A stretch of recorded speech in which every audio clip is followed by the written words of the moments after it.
देखिए 50 नंबर का क्वेश्चन है। अब इसमें एक दूसरी बात कही, क्या कहा कि क्या सभी जीवों को मन वचन काया रूपी योग होते हैं, है ना। क्या बोला कि क्या सभी जीवों को मन वचन काया रूपी योग होते हैं।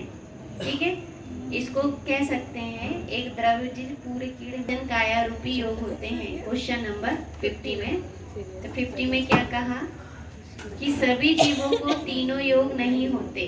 सभी जीवों को तीनों योग नहीं होते। एक इंद्रिय जीवों को केवल काया का संयोग होता है। असंगी द्विइंद्रिय त्रस जीवों को काया और वचन इन दो का संयोग होता है। संगी पंचेंद्रिय जीवों को काया वचन और मन तीनों का संयोग होता है। जिस पर्याय में जितने योग का संयोग होता है वहाँ उनकी प्रवृत्ति आत्मा की सकंप अवस्था का कारण बनती है। कर्मण वर्णाव का बंध के हेतु से आत्मा की ओर आकृष्ट होना आश्रव कहलाता है। आश्रव पूर्वक बंध होता है। चलिए देखिए फिर से देखते हैं अब इसमें वचन और काय। अब इंद्रिय जीव कौन सा जीव? एक इंद्रिय। क्या वचन है? नहीं। क्या है? काया। काया है। तो इसका योग कितना है? एक। काय योग है ना, वो मन से विचार करता है ना वचनों से बोलता है। मात्र उसके पास कौन है?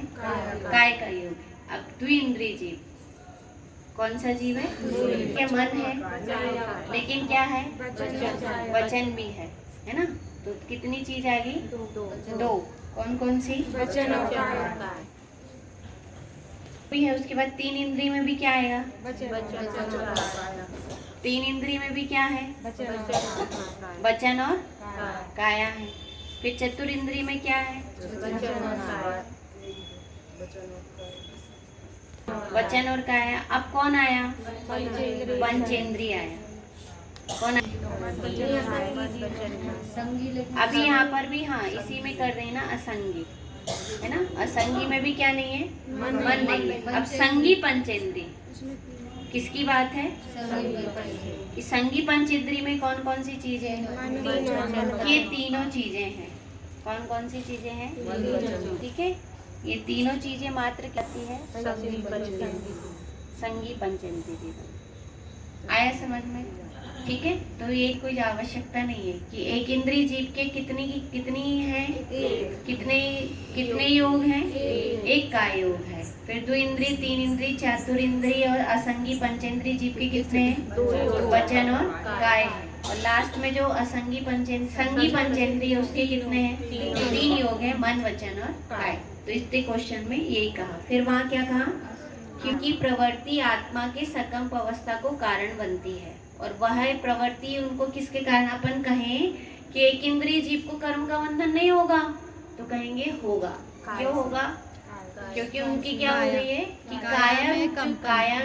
काया के निमित्त से, किसके निमित्त से?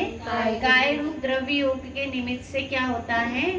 द्रव्य योग के निमित्त से भाव योग होता है। भाव योग मतलब आत्म प्रदेशों का परिस्पंदन होता है। तो द्रव्य योग के निमित्त से भाव योग होगा और भाव योग से क्या होगा? कारमाण वर्गणाएं आकृष्ट हो जाएंगी। कर्म रूप परिणमित होने योग्य कारमाण वर्गणाएं आकृष्ट हो जाएंगी। याद रहेगा इतना। तो ये क्या बताना है कि यहाँ पर यही बताना है कि एक इंद्रिय जीव को भी कर्म का बंधन होता है। अपन कहें कि वो तो उसको क्या है? मन में विचार ही नहीं है, बोलचाल नहीं है, चलना फिरना नहीं है, लेकिन काय से उसकी प्रवृत्ति होती है।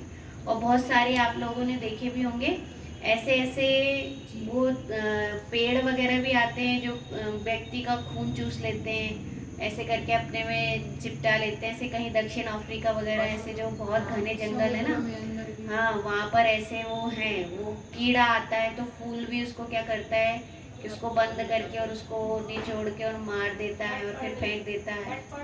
हाँ ऐसे उसमें क्या होता है कि ऐसे उसमें योग्यता पाई जाती है। वो उसकी काय, उसको कहेंगे उसकी काय की आश्रव का कारण है।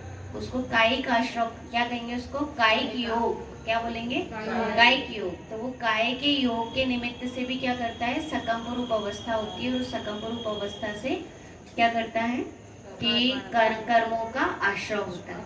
ठीक है, अब देखिए